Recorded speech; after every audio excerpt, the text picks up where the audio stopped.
It was supposed to be a quiet goodbye, a funeral, a final prayer, and peace after 42 years of marriage.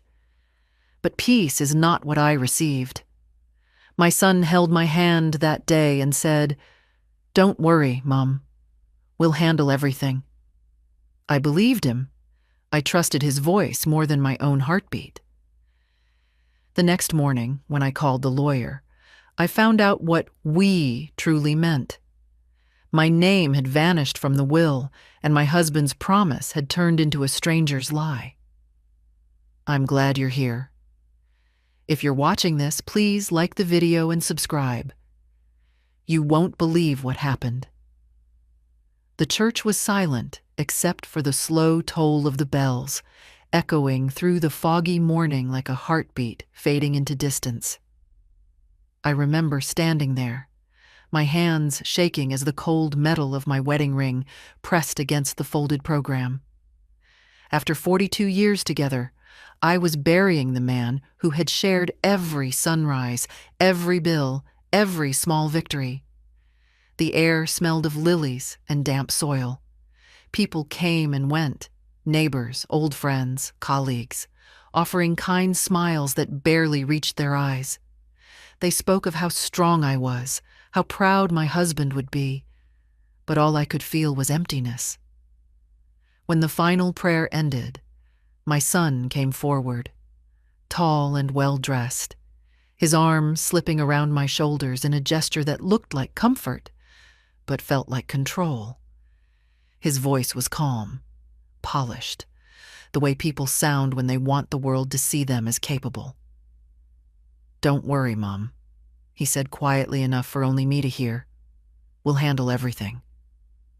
The words were warm, but something about them lingered, as if they'd been rehearsed. Still, I nodded, too tired to question, too broken to doubt. Grief clouds the mind. It makes you trust the wrong things. As people filtered out, I saw my daughter-in-law by the gate, already on her phone, already giving instructions to someone. She didn't cry that day. Not once. She moved like she had somewhere to be. I thought it was her way of coping. I didn't realize she was already preparing for what would come next. When the hearse pulled away, carrying my husband to his final rest, I told myself the worst part was over. I thought my family would rally around me, protect me, help me find my footing again. I had no idea the ground beneath me had already been sold. That night, the house felt different, too clean, too quiet. The bed still smelled faintly of him, the sheets cold from where his warmth used to be. I sat by the window, watching the porch light flicker, clutching the folded memorial card with his name printed in gold. I thought about the life we built, the long hours, the late-night talks about our son's future, the pride we felt when he became successful. Every sacrifice had been for that boy, every decision, every coin saved. I told myself that now, at least, I'd have his support. He was my only child, the only piece of family left that carried both of us inside him. The next morning, I woke before dawn. The house was still, except for the ticking clock in the hallway. My son had texted the night before, saying he'd handle the paperwork with the lawyer. "Just rest, Mum," he wrote. I tried to take comfort in that. I made tea, sat at the kitchen table, and waited for the first light to fill the room. But peace doesn't come easy to a woman who's lost everything. There's always that small instinct, a whisper that says, "Check again." Around 9, I called the lawyer's office just to confirm the meeting time. His secretary hesitated before transferring the call. Then the lawyer's voice came through, hesitant and careful. "Mrs. Lewis," he said, "your son already came by yesterday. He collected the documents." I froze. My son had promised to handle things after the funeral, not before. Why would he rush? Why without me? My chest tightened as the lawyer continued, his tone flat but uneasy. The file's updated now. Everything's been transferred. I assume you approved the change. Change? My fingers went numb. I hung up before I could even process what he meant. For a few seconds, the house felt like it tilted. I walked to the cabinet where my husband used to keep his briefcase, opened the drawer, and stared at the empty space where the old folder used to be. Gone. The will, the property papers, everything. Taken without a word. I realized then that the sentence, "We'll handle everything," hadn't been a promise. It was a statement of possession. I didn't cry right away. Shock is quieter than grief. It doesn't scream. It simply empties you out. I sat at that table for hours, tea gone cold, listening to the faint hum of the refrigerator. My husband's photo on the wall seemed to watch me, the smile frozen in another lifetime. I remembered how, just a month earlier, he'd held my hand and told me he'd made sure I'd never have to worry about a thing. He'd said everything was secure, that our son would help manage things, but that the house, our home, would always be mine.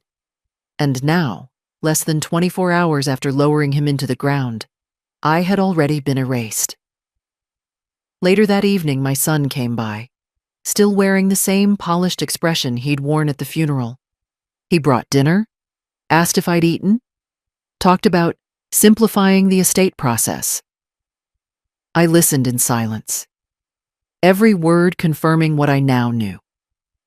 Something had been taken from me long before the dirt on the grave had even settled. I watched him smile, pour himself a glass of water, and tell me not to stress about legal stuff. His confidence was unsettling. It wasn't grief. It was ownership. When he left, I sat by the window again, watching the same porch light flicker against the dark. The realization hit slowly, like rain seeping through cracks. I wasn't part of we anymore. I was just an obstacle, something to be moved quietly out of. The way.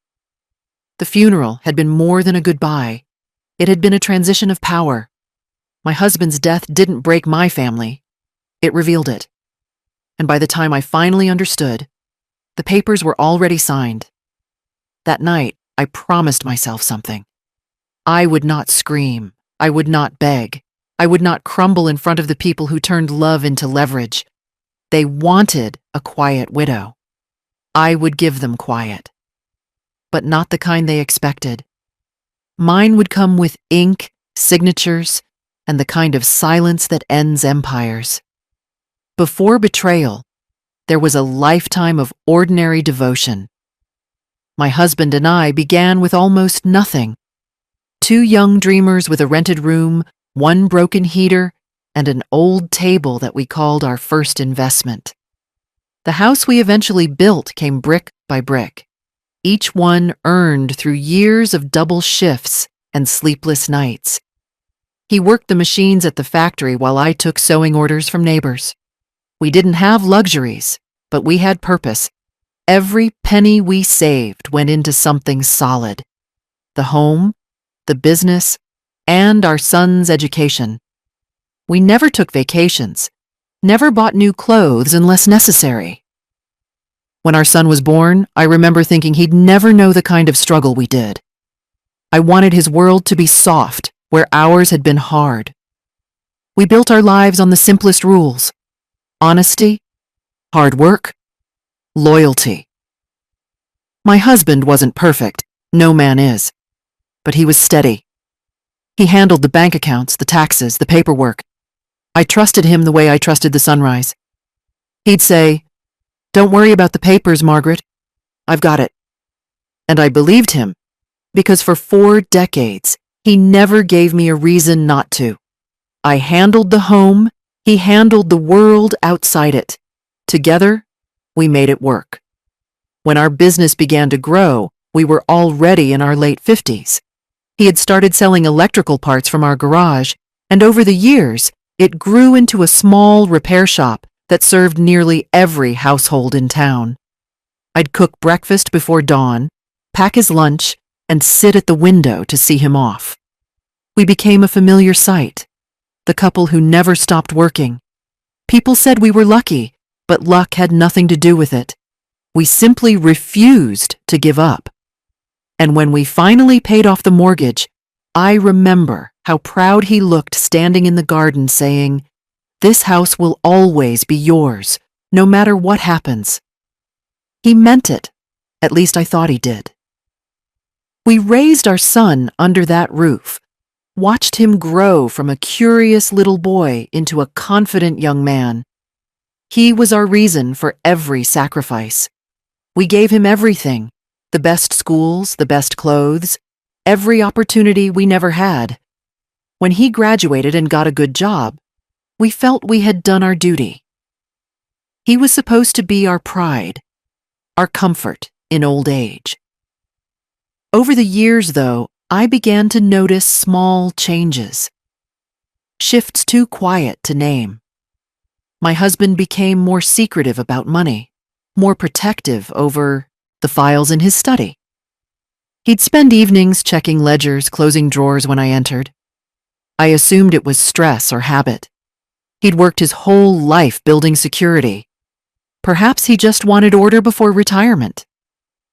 I never questioned it because love makes you trust blindly. And trust, when misplaced, becomes the cruelest kind of blindness. When his health began to fail, I took care of everything. Doctor visits, medication schedules, sleepless nights by his bedside. My son came by often at first, but gradually his visits grew shorter, his calls less frequent. He'd promised to come and help, but always found reasons not to. Too much work, he'd say. I understood, or tried to. After all, we had raised him to work hard. But deep down, I missed the boy who used to run to me after school, the one who used to draw pictures of us and call me his hero. That boy was gone, replaced by a man too busy to remember who paid his first tuition. When my husband passed away, the house felt smaller. Everything inside it seemed to shrink. The walls, the light, even the air. I went through his drawers, expecting to find warmth in the things he left behind. Old letters, maybe a note, something sentimental. Instead, I found stacks of legal papers, folders marked with numbers I didn't recognize, and one envelope labeled simply, "Will we?" Final copy. At the time, I couldn't bring myself to read it. Grief dulls curiosity. I left it untouched, believing that whatever was inside would take care of me as he always had. I trusted that the man I'd loved for 42 years had honored the woman who stood beside him every day of those years. But trust can age into naivety if left unchecked. Looking back, I realize there were signs. Quiet hints of manipulation that I refused to see. My daughter-in-law, polite but distant, had started managing small errands for my husband when his health declined. She said she was helping, but she always carried the papers out of the room before I could see them. I thought it was efficiency. I didn't realize it was exclusion. My husband began signing things without explaining, nodding absently when I asked questions. I assumed his memory was slipping. Maybe it was. Or maybe he was simply tired of conflict and went along with whatever made things easier. Still, until the funeral, I never imagined betrayal could come from my own blood. I believed my son when he said he'd handle everything. I believed my husband when he said the house was mine. I believed love meant safety. But love without caution is an open door. And by the time I finally learned what had been done, that door had already closed behind me. I gave my life to two men. One who promised to protect me forever, and one who promised to honor that memory. Both of them, in their own ways, forgot what those promises meant. One through weakness, the other through greed. And so the foundation I spent 40 years building, with patience, sweat, and faith, became the same ground that was quietly taken from under my feet. By the time the will was read, my name was gone, and so was the illusion that family means loyalty. The past, once my greatest comfort, had become evidence, proof that sometimes the people who owe you the most are the first to take what's left. The first sign of betrayal rarely announces itself loudly. It creeps in quietly, disguised as routine. The morning after the funeral, I woke up earlier than usual. The house was still heavy with the scent of flowers and grief, the kind of smell that lingers after too many condolences. The silence felt strange, not peaceful, not comforting, just hollow. I made myself tea and sat at the kitchen table, staring at the list of things that needed sorting: insurance claims, pension transfers, the will. My husband had always said everything was in order, and for years I had believed that. But when I reached for the folder he kept in his study, the one marked estate documents, it wasn't there. The drawer where it usually sat was empty, a clean space where 40 years of trust had once rested. At first, I assumed my son had taken it to the lawyer for safekeeping. He had, after all, promised to handle everything. So I dialed the lawyer's office, thinking it was a simple misunderstanding. When his assistant answered, her tone changed the moment she heard my name. "Oh, Mrs. Lewis," she said, "your son already came by yesterday. He said you weren't well enough to deal with paperwork." My heart stilled. Yesterday. The funeral had barely ended. My husband's body hadn't even settled in the earth, and my son had already started moving pieces behind closed doors. I asked the assistant if I could get a copy of the will, just for my records. There was a pause, the kind that stretches longer than it should.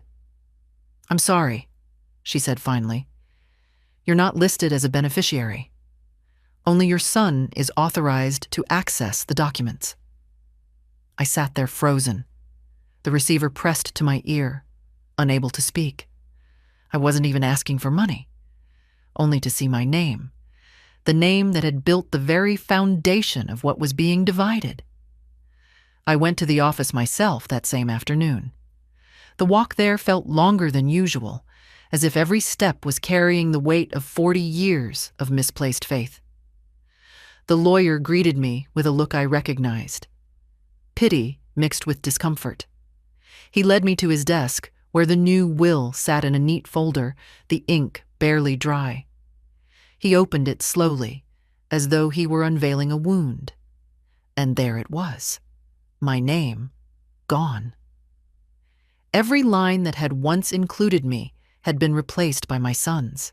He was the sole heir, the house, the business, the savings, everything. The man I had buried less than a week ago had supposedly removed me from his life's work before his final breath. I asked when this version had been signed. The lawyer looked away, flipping through the pages. 6 months ago, he said softly. 6 months.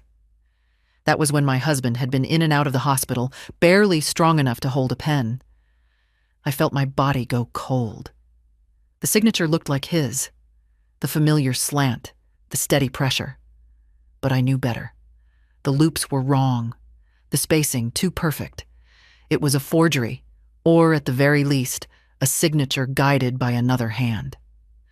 I left the office numb, carrying nothing but the weight of betrayal. Outside, the wind was sharp, slicing through my clothes as I walked home. My son had promised to take care of me, but instead, he'd taken everything that symbolized our life together. That evening, I found his message on my phone. "Don't worry, Mom. I sorted the will. Everything's fine now." I stared at the words until the screen went dark. Fine. Such a small word to cover such a large wound. For days, I tried to make sense of it. Maybe it was a misunderstanding, I told myself. Maybe my husband had panicked about taxes or made temporary arrangements. I even convinced myself that perhaps it was love, that he wanted our son to feel secure. But the more I thought about it, the more it felt deliberate. My husband had been kind, but he had also been proud. He trusted our son's smooth words and easy confidence. He didn't see what I saw: the entitlement creeping in, the subtle dismissal whenever I spoke, the growing sense that I was becoming irrelevant in my own home. When I asked my son about the will, he brushed it off with practiced ease. "Dad wanted it this way," he said. No apology, no explanation. Just the calm arrogance of someone who believed he'd already won. I realized then that grief wasn't my only companion. Betrayal had moved in too, quiet and patient. That night, I sat at my husband's old desk, the space where his papers used to lie, and thought about the years I'd spent trusting without verifying. My whole life had been built on faith, in my husband's promises, in my son's words, in the belief that good intentions always come back. But good intentions don't hold up in court. It was in that moment I stopped being a widow and started becoming something else. Not vengeful, not cruel, but awake. For the first time in my life, I saw how power hides behind politeness, how love can be used as a shield for deceit. The next morning, I would open every drawer, every cabinet, every dusty folder in that house. If they had erased me on paper, I would find the ink they'd missed, because somewhere, in some forgotten file, there had to be proof that I existed, not just as a wife or a mother, but as a woman whose name once mattered. That was the day I stopped believing in promises and started believing in evidence. It was the following morning when the truth began to take shape, not through shouting or confrontation, but through the quiet persistence of suspicion. I woke before sunrise, the sky still painted with the faint gray of early dawn, and walked into my husband's old study. The room smelled of paper and dust, the faint musk of old ink that never quite leaves a space once filled with records and contracts. The desk was as I had left it the day before, bare, except for a single pen and a cold cup of tea I hadn't finished. But beneath that surface, something waited to be uncovered. For years, this study had been his domain. I had rarely touched his drawers or shelves out of respect. But now, that same respect had become a barrier to truth. I pulled the first drawer open. Inside were faded receipts, an old calculator, and a few yellowed bank statements from years ago. Harmless. I moved to the next. Nothing but loose change, paper clips, and small envelopes marked Tax 2004. Then, in the bottom drawer, beneath a stack of newspapers, I found a leather-bound folder with our initials embossed in gold. M&H Lewis. My hands shook as I opened it. Inside were copies of documents I hadn't seen in years, old deeds, insurance records, and, tucked neatly between them, the original version of the will. My name was there, bold, clear, and rightful. Every line that had been erased in the lawyer's office was printed here in ink that had aged honestly. The date? 2 years before his death. The signature? Unquestionably his, with that same tiny hesitation in the letter H that I'd watched him make hundreds of times when signing letters. I knew my husband's handwriting like I knew my own breath. This wasn't just proof. It was vindication. The version my son had presented was false. Forged. My husband had not betrayed me. Someone else had. I sat down slowly, staring at the paper until the letters blurred through my tears. I should have felt relief, but instead, there was only sorrow. Sorrow that the people I trusted most had built their future on deceit. I wondered how long this had been planned, how many nights my son had sat across from me, smiling politely, while knowing exactly what he had done. How many times my daughter-in-law had called me Mum while waiting for me to fade away quietly. Betrayal doesn't come with thunder. It arrives softly, disguised as affection. I spent the rest of the morning cataloging everything in that folder. Property deeds, joint bank accounts, receipts showing that many of our largest assets had been purchased under both names, mine and his. And then, tucked behind a loose sheet, I found a handwritten note from my husband, dated only a few months before his passing. The ink had faded slightly, but the words were clear. Margaret, if anything happens to me, don't let anyone rush you. Everything is already in place. You have the rights to the house. The rest is for our son, when he's ready. When he's ready? The phrase echoed in my mind like a bell. My husband hadn't removed me from his plans. He had left things equally divided, carefully balanced between fairness and love. The changes made after his illness were not his doing. They were forged by someone who saw opportunity in weakness and profit in grief. That evening, I returned to the lawyer's office without an appointment. The staff looked uneasy when they saw me, but I insisted on waiting. When he finally emerged from his meeting, I laid both wills in front of him, the forged one and the original. His eyes widened as he scanned the documents. The difference was undeniable. The dates, the ink, the signatures. They didn't align. The second will had been created during a period when my husband was under heavy medication, his mind dulled by morphine. The signature, though similar, bore tremors that weren't his. The lawyer tried to explain, to defend himself, saying he had acted in good faith, that my son had assured him all paperwork was legitimate. But I could see the guilt tightening around his eyes. He had ignored his duty, trusting convenience over conscience. I gathered the papers and told him I would be seeking counsel elsewhere. For once, I didn't raise my voice. I didn't need to. The evidence spoke louder than rage ever could. When I walked out of that building, the wind felt colder but cleaner, as if the air itself had changed.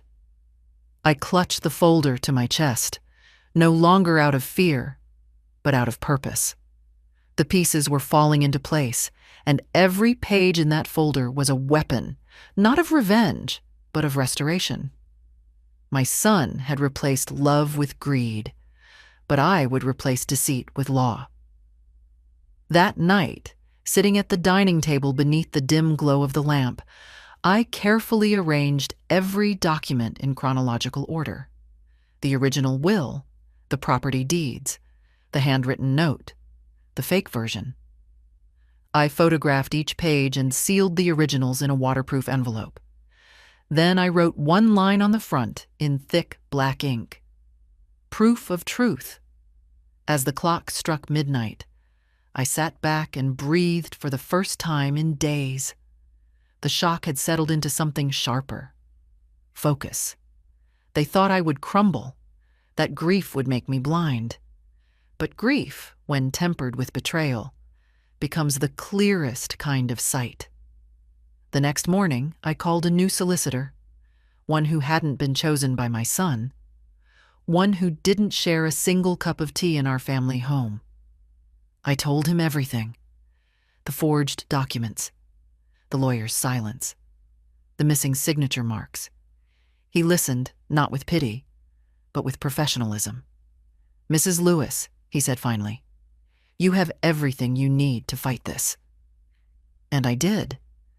For the first time since my husband's death, I felt alive. Not because I sought vengeance, but because I had reclaimed my place in the story. My name might have been removed once, but I had the ink to write it back. That night, I didn't sleep.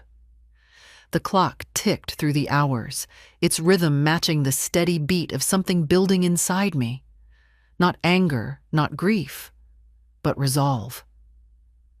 The house around me was silent, stripped of everything warm and familiar.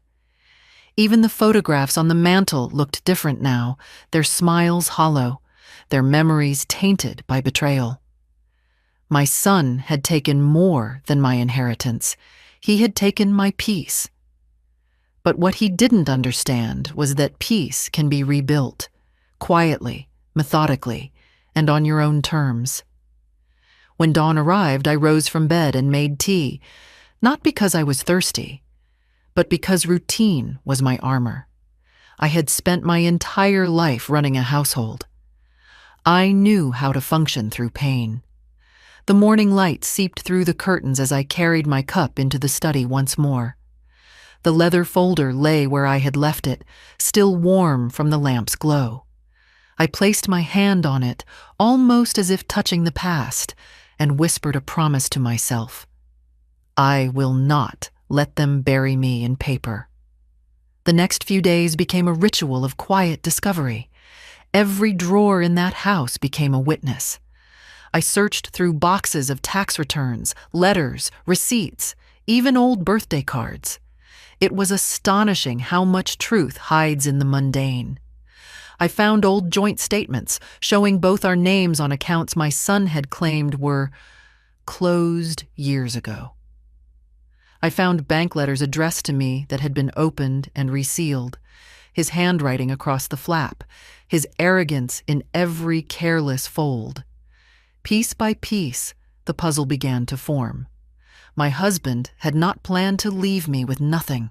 He had made arrangements, small investments, insurance bonds, and joint property rights, all designed to secure my old age.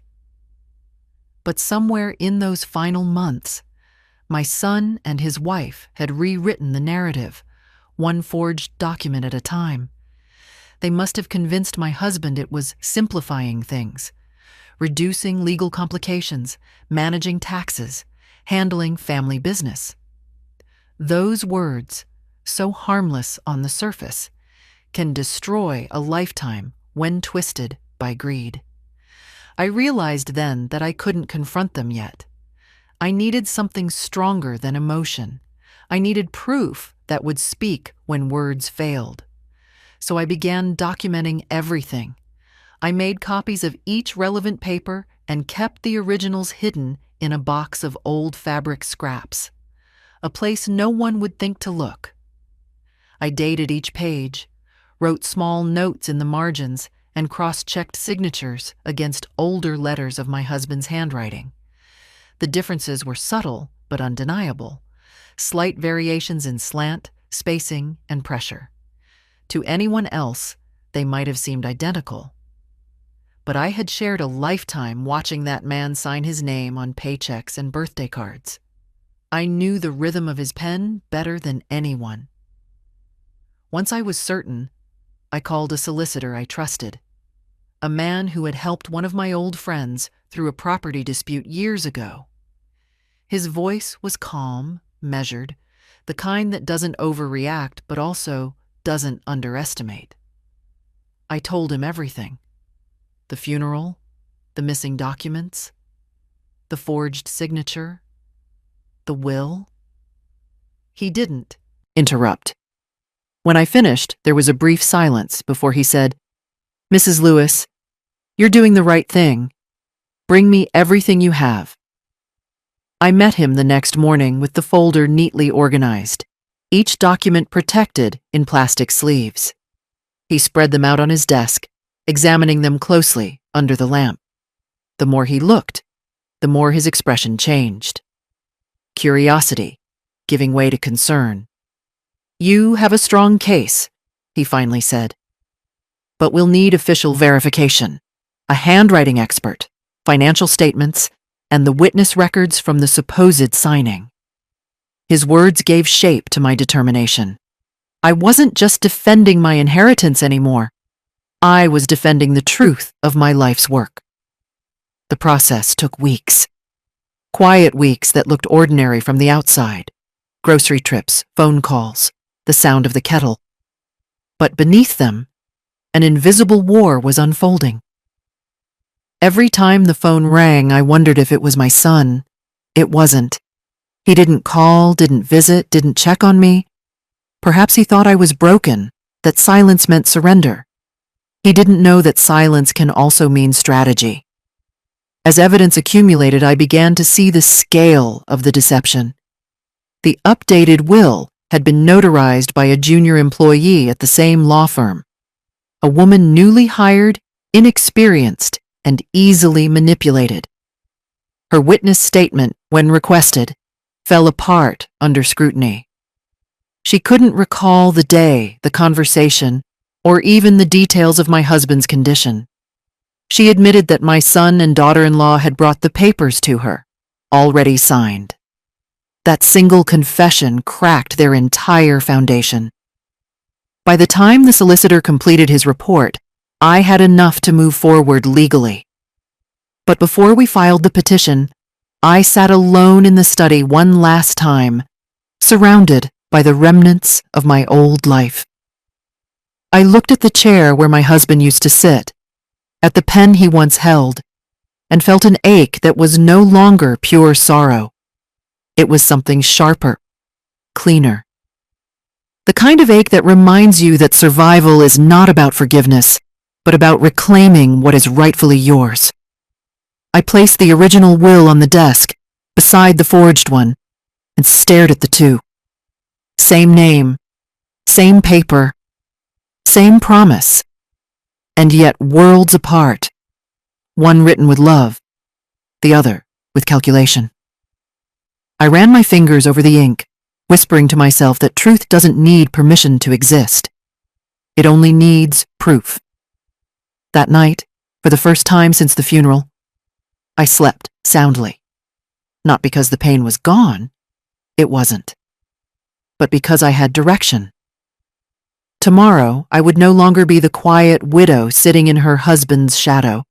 I would be the woman who stood up, evidence in hand, and reminded her family that you can erase a name from paper, but not from the truth. Revenge, when it's quiet, is nothing like the stories tell you. It doesn't burn. It doesn't shout. It sharpens into patience, into clarity, into the steady rhythm of proof being gathered one page at a time.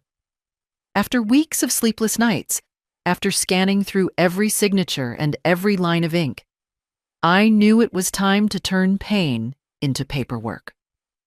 My husband's trust had been weaponized against me, and my son's greed had written me out of my own life. Now I would answer them with the one language they couldn't manipulate: the law. The first step was organization.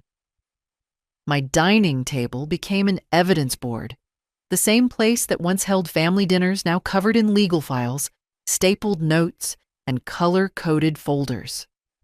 I labeled everything meticulously: bank records, property deeds, insurance policies, letters.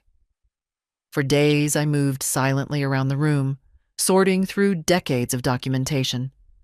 Grief had slowed my body, but determination gave it rhythm. Every time I found a receipt or an envelope bearing both our names, I smiled a little. Each piece of paper was a reminder. I had built this life with my own hands, and no forged document could erase that. My solicitor, Mr. Grant, guided me with the steady calm of someone who'd seen too many families destroy each other over inheritance.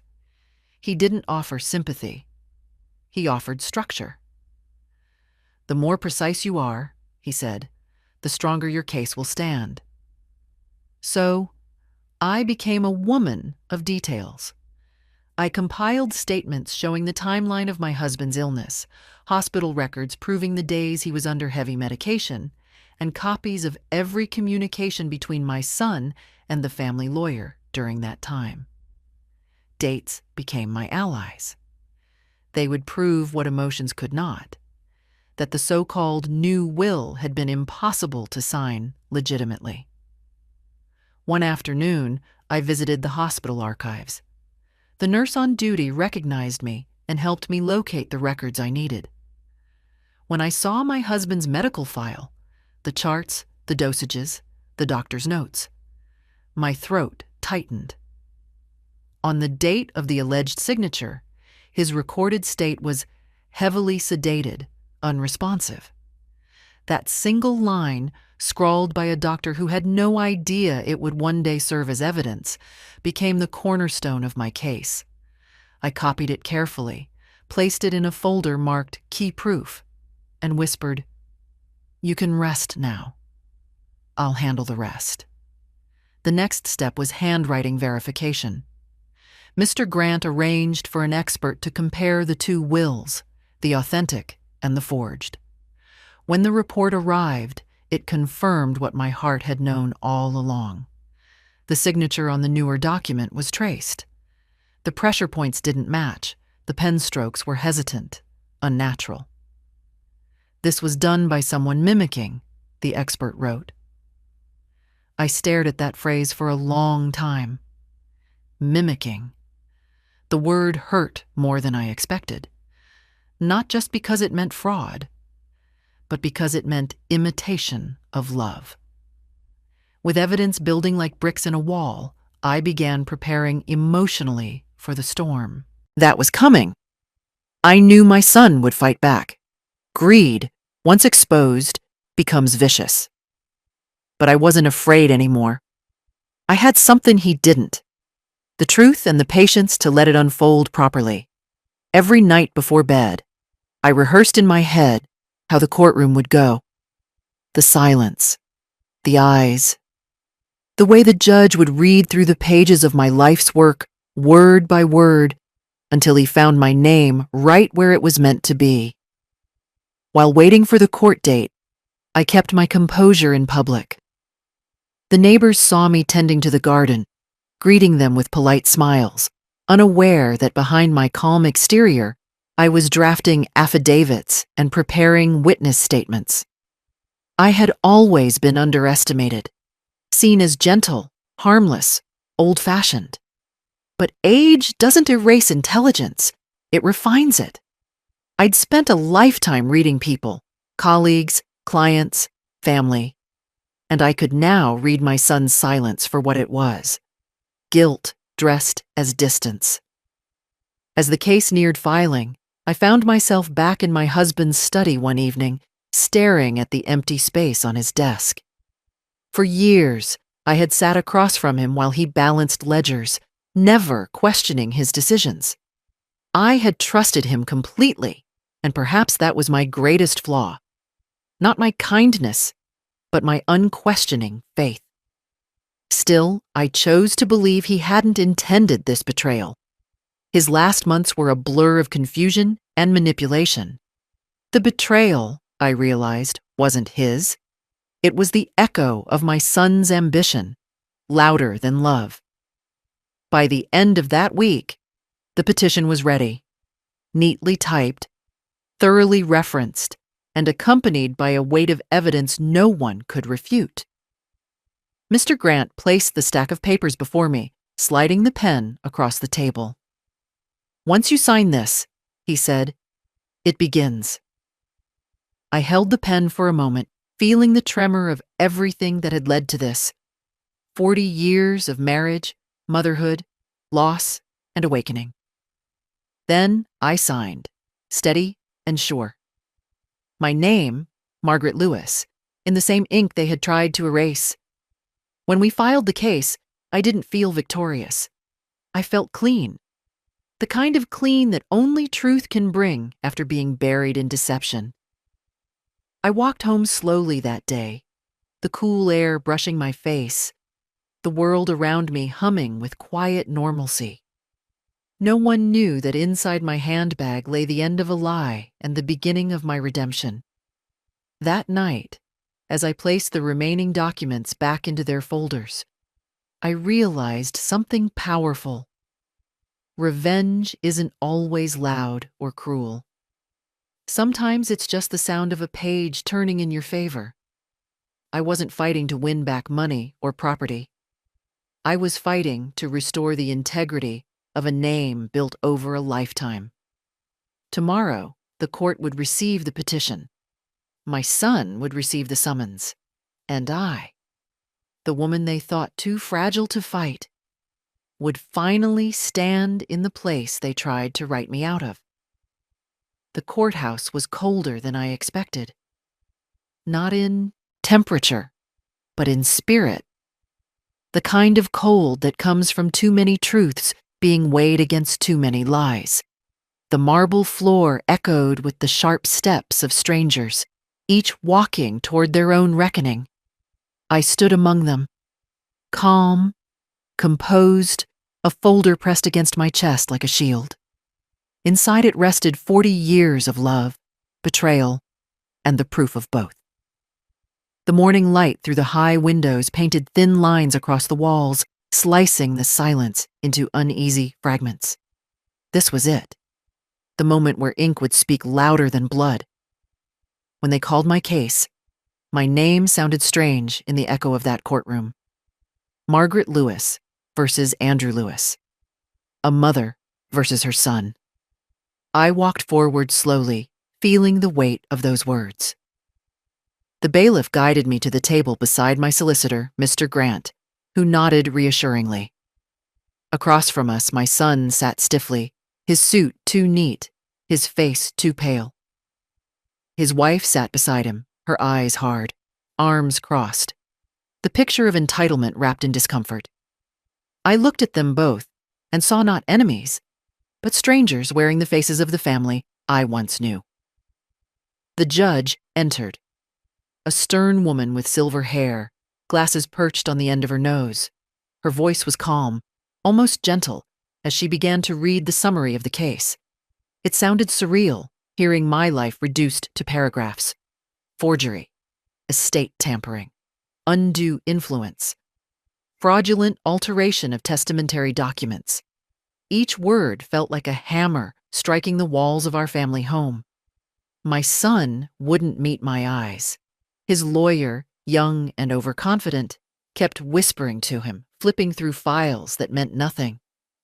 Because the truth, as I'd learned, doesn't need to shout.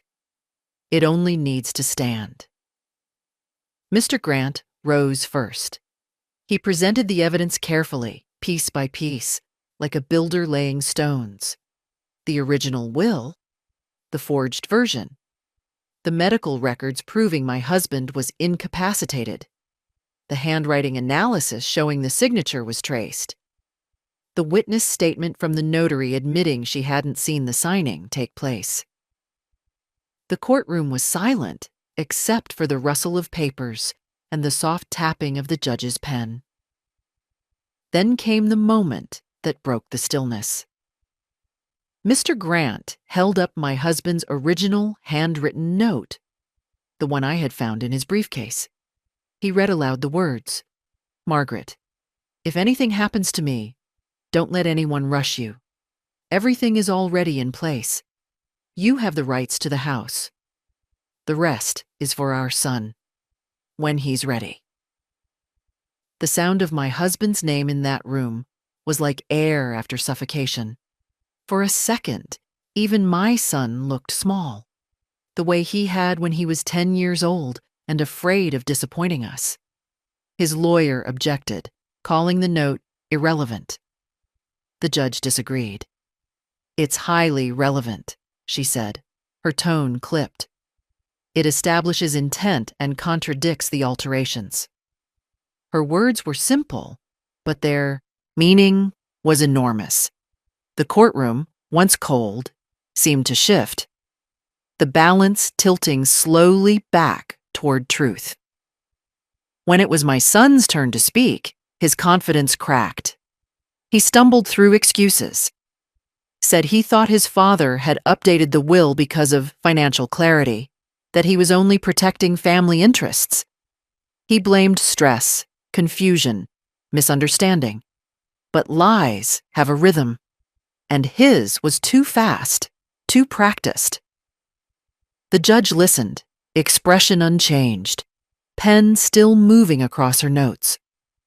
When he finished, she asked quietly, "Mr. Lewis, did your father ever sign documents while sedated?" He didn't answer. His silence was louder than any confession. Then the daughter-in-law tried to defend herself, insisting she had only helped with paperwork. Mr. Grant stood, interrupting her with a single question. "Is this your handwriting on the forged witness form?" He held up a photocopy, her face drained of color.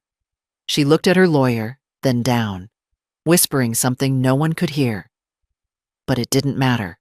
The damage was done. The judge turned to me. "Mrs. Lewis," she said softly, "do you have anything you'd like to say?" I stood, hands clasped tightly, the weight of years pressing against my chest. I didn't cry. I didn't raise my voice. I simply said, "I'm not here for revenge. I'm here because my husband trusted us to protect what we built, not destroy it. I want the truth restored, nothing more." The judge nodded slowly. For a long moment, no one spoke. Then she read her decision. The forged will was invalidated. The original document reinstated. Half the estate returned to me, as it was meant to be. My son's access to the family accounts was suspended, pending a full audit. The law had spoken, quietly, firmly, and with the weight of reason. As the gavel struck, the sound echoed through me like thunder, finally breaking after a long storm. My son's head hung low. His wife buried her face in her hands. I didn't feel triumphant, just relieved. The truth had finally stood on its own legs. When I turned to leave, the judge's voice followed me softly. "Mrs. Lewis, justice delayed is still justice delivered." I nodded without looking back. Outside, the sun had broken through the clouds. The air smelled of rain and paper, clean, new, honest. I walked down the courthouse steps with slow, deliberate steps, clutching the folder that had once been my burden, but was now my freedom. The same law they used to erase me had now written me back into existence. I didn't go home right away. I sat on a park bench nearby, watching the leaves drift across the ground. I thought of my husband, of his steady handwriting, his trust, his love. I thought of my son, and how greed had carved a canyon between us. Then, I closed my eyes and breathed. Justice doesn't heal the wound, but it stops it from bleeding. When I finally stood and began to walk home, I realized something profound. I hadn't fought to win. I'd fought to remind them, and myself, that dignity doesn't die when others forget your worth. It waits, patiently, for the truth to find its voice again. The verdict didn't come as a single sentence. It unfolded slowly, like dawn creeping across a long, dark night. I sat there, hands folded in my lap, while the judge read through the decision word by word, her voice steady and absolute. The court finds the will dated 6 months prior to Mr. Lewis's passing to be fraudulent. The estate shall revert to the original document as per his last valid testament. The words felt heavier than air, not because they surprised me, but because they carried everything I had fought to prove. For a moment, I couldn't move. The sound of the gavel struck the room like thunder, final and merciless. The same desk where my son once did his homework, the same hands I once held when he was scared of the dark. Those memories echoed faintly in my chest as the judgment echoed in the courtroom. My name had been restored, my rights returned. But motherhood doesn't celebrate when justice comes at the cost of family. It mourns quietly in the spaces between pride and pain. I didn't look at my son when the judge finished. I couldn't. But I felt the air shift, his breathing shallow, his shoulders hunched. Shame has its own sound, and I recognized it. His lawyer gathered papers with trembling fingers, avoiding eye contact. My daughter-in-law's face was pale, her expression flickering between disbelief and resentment. They had built their arrogance on the belief that I wouldn't fight, that age makes you helpless. But that day, they learned that age makes you dangerous because it gives you patience. The judge's words lingered in my mind. Fraudulent alteration, undue influence, and deliberate deceit proven beyond reasonable doubt. She spoke them like a teacher delivering a lesson, one that I knew my son would never forget. He'd said once, in the arrogance of youth, that the law only protects the clever. I smiled faintly at the irony, because that morning the law had protected the quiet. When the proceedings ended, I stood slowly. My knees ached, but I didn't let it show. Dignity has its own posture, and I wanted mine intact. As I gathered my folder, I caught a glimpse of my reflection in the courtroom's glass. Not the frail widow they'd imagined, but a woman rebuilt. Every wrinkle on my face felt earned, every silver strand a medal of endurance. Mr. Grant placed a gentle hand on my shoulder. "It's over," he said quietly. But I knew it wasn't. Not really. Legal battles end in paper. Emotional wars take longer to fade. Still, there was peace in knowing the truth had stood its ground. The court had ordered the estate reinstated exactly as it had been, half in my name, the rest to my son, under supervision. My husband's wishes were honored at last, not through blind trust, but through persistence. Outside the courthouse, the world looked brighter. The sky was clear after days of rain, sunlight touching the stone steps where I stood.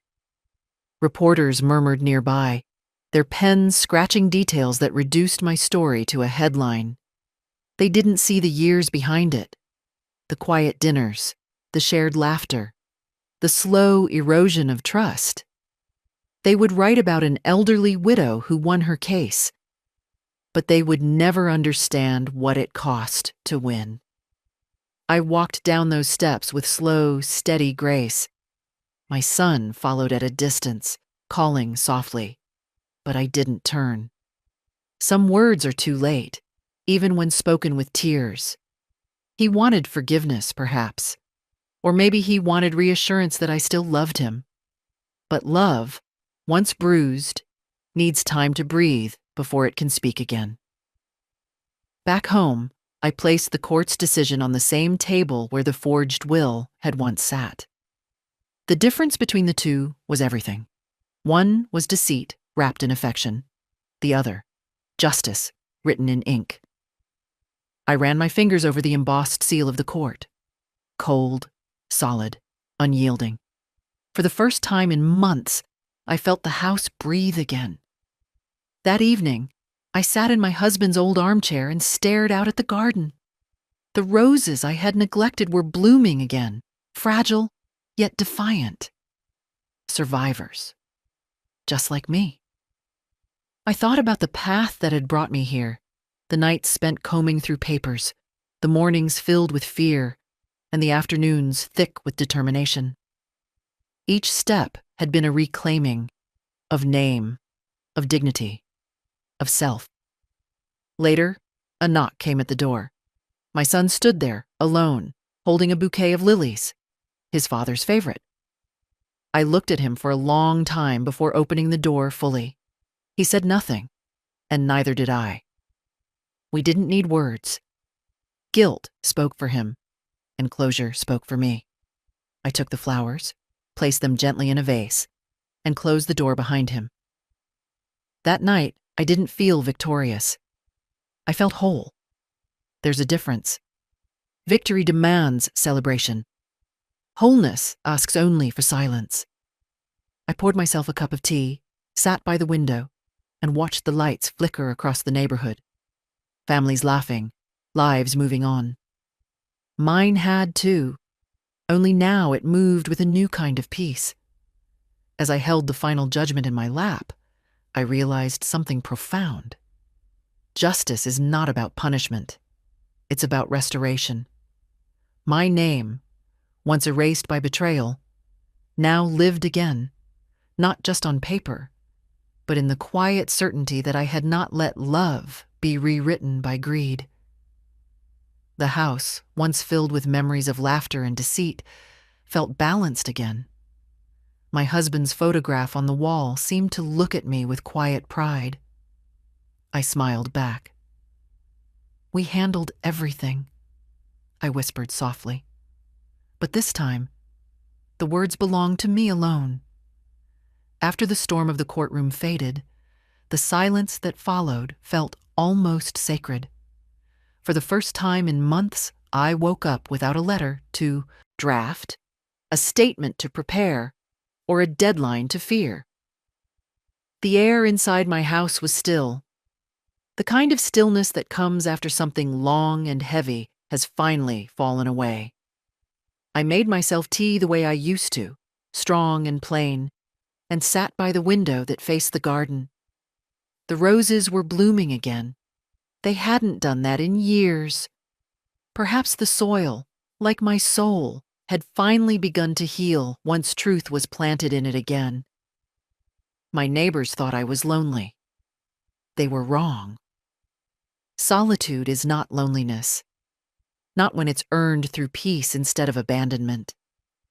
The quiet became my companion, and the rhythm of small, ordinary things filled my days. Watering the plants, writing in my journal, feeding the stray cat that had decided I was hers. I had sold part of the estate, as the court allowed, and bought this smaller cottage away from the noise of the city. It wasn't grand, but it was mine. Every wall, every window, every sigh of the wind through the curtains belonged to me and no one else. I kept one shelf in the sitting room for what I called the reminders.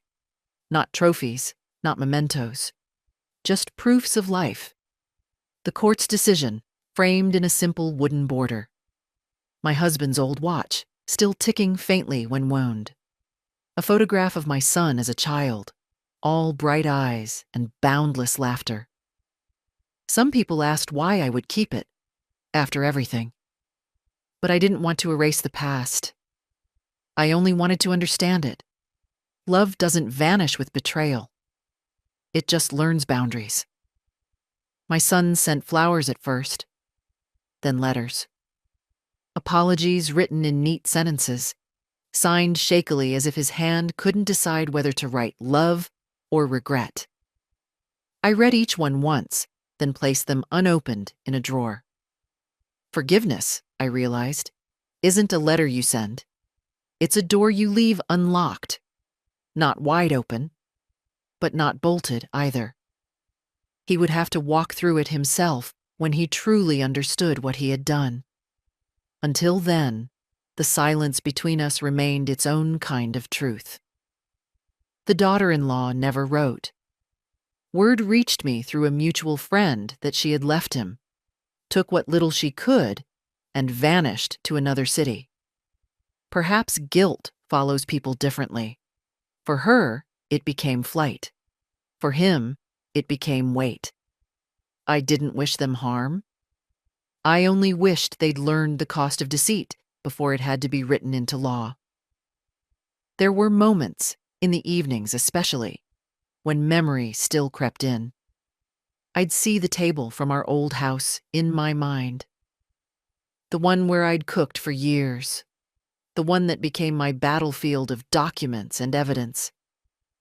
I'd think of my husband, of how easily trust can be twisted when left in the wrong hands. But then I'd remind myself that not all endings are tragic.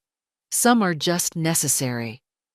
With the money from the settlement, I began doing something small, something that made the pain feel useful. I started funding a local women's legal aid group. They helped widows and elderly women navigate property rights and inheritance issues. Every time I walked into that modest office and saw another woman holding her papers nervously, I saw myself from a year ago, frightened, polite, uncertain. And every time one of them left smiling, her name safe on her home again, I felt the quiet warmth of purpose returning to my life. Sundays became my favorite. I'd sit outside with a book, listening to the laughter of children playing down the lane. I didn't know their names, but their joy was enough. It reminded me that life goes on, even after betrayal, even after loss. The sky doesn't care who once tried to write you out. It still opens every morning just the same. Sometimes late at night, I'd light a candle by my husband's photograph and whisper, "We did it." Not out of spite, out of closure. Because deep down, I knew he'd never have wanted it to end this way. But life is never the story we imagine. It's the one we live through, page by page, even when the ink smudges. As the months passed, the headlines faded. People stopped asking. My name was no longer a story. It was just a name again. Steady, respected, whole, and that was enough. I didn't crave validation or vengeance. I craved peace, and peace, finally, had come to stay. In solitude, I found something even rarer than justice: dignity. Not the kind that demands applause or explanation, but the kind that sits quietly in a sunlit room, sipping tea, knowing it survived the unthinkable and still chose grace. When I walked through my garden one morning, the cat brushing against my leg, the air smelled of lavender and rain. The world felt right again, not because it had been kind, but because I had endured. And that's the thing about survival. It doesn't always roar. Sometimes it just smiles, sets the cup down gently, and says, "I'm still here." The years that followed taught me more than any courtroom ever could. Justice had its moment, but reflection had its purpose. I often found myself returning to that single sentence, the one my son said after the funeral. "We'll handle everything." For months, those words haunted me. Now they no longer sting. They remind me how easily love can blind us, and how strength often hides behind the quiet faces people overlook. There's a kind of peace that comes when the noise dies down. The peace of knowing you didn't let pain turn you cruel. I could have fought for revenge. I could have shouted to the world what my own child did to me. But revenge feeds anger, and anger never fills the emptiness left by betrayal. What fills it, what heals it, is truth. And truth, once spoken, doesn't need to be repeated. Some nights, I sit by the window with a candle flickering near my husband's photograph. His eyes, frozen forever in that picture, still hold a quiet pride. I like to think he knows what I did, that he understands why I stood up for myself when silence would have been easier. I never imagined I'd be the one defending our name. But maybe that's what love becomes in the end. The courage to protect what you built, even from your own blood. The sea outside my cottage speaks to me now more than people do. Waves carry a rhythm of endings and beginnings, constant, tireless, forgiving. They remind me that even the harshest tides retreat eventually. Every morning, I walk along the shore and think of all the women I've met since the trial, widows, mothers, daughters, each one carrying her own quiet war. Some fought with tears, some with patience, some with paperwork, and all of them, in their own way, won. I've learned that survival doesn't always look strong. Sometimes it looks like sitting at a table with your tea, reading old letters and choosing not to cry. Sometimes it looks like walking past the house you once shared and not turning back. Sometimes it's just breathing, deeply, fully, without guilt. People still ask me, "Do you miss your son?" I always answer honestly, every day. But missing someone doesn't mean allowing them to destroy you twice. Love can exist beside disappointment, but it cannot exist without respect. I still keep his photo beside his father's, not because I've forgiven him completely, but because I refuse to let bitterness become the only thing that remembers him. The lawyer who once looked me in the eye and said, "You're not supposed to be here," still sends me cards every Christmas. He writes, "You remind me why the law matters." I smile when I read that. Because the truth is, the law doesn't create justice. It simply gives it a place to stand. The rest is up to people like us, the ones who refuse to vanish quietly. I sometimes wonder what would have happened if I hadn't opened that briefcase, if I hadn't questioned that missing name. Maybe I would still be living under the illusion of security. Maybe I would have died believing my son was my protector instead of my thief. But then I remember, illusions are soft prisons. And I was never meant to live behind bars built by love and betrayal. I share this story not for sympathy, but for warning. For every woman who ever handed over a signature without reading the fine print, for every mother who mistook obedience for affection. We're taught to trust, to keep families together, to avoid conflict. But trust without awareness is not love. It's surrender. And no one, not even a wife, not even a mother, should surrender her name to anyone. So if you're listening now, if you've ever been written out of your own life by people you raised or loved, hear me clearly. You can start again. You can reclaim what's yours without shouting, without rage, without losing yourself. The world may try to erase your name, but ink fades slower than memory. My story ends where my peace begins, in this quiet home, by the sea, where I write letters to no one and talk to the waves instead.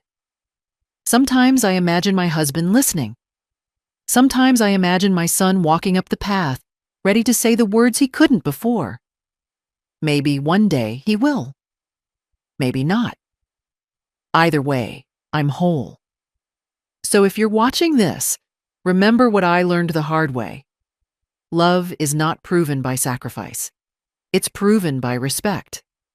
Never hand over both your heart and your signature. One can be mended, the other can be stolen. Now tell me, if the people you trusted erased your name from your life's work, would you beg them to remember you, or remind them quietly and completely who you are on paper?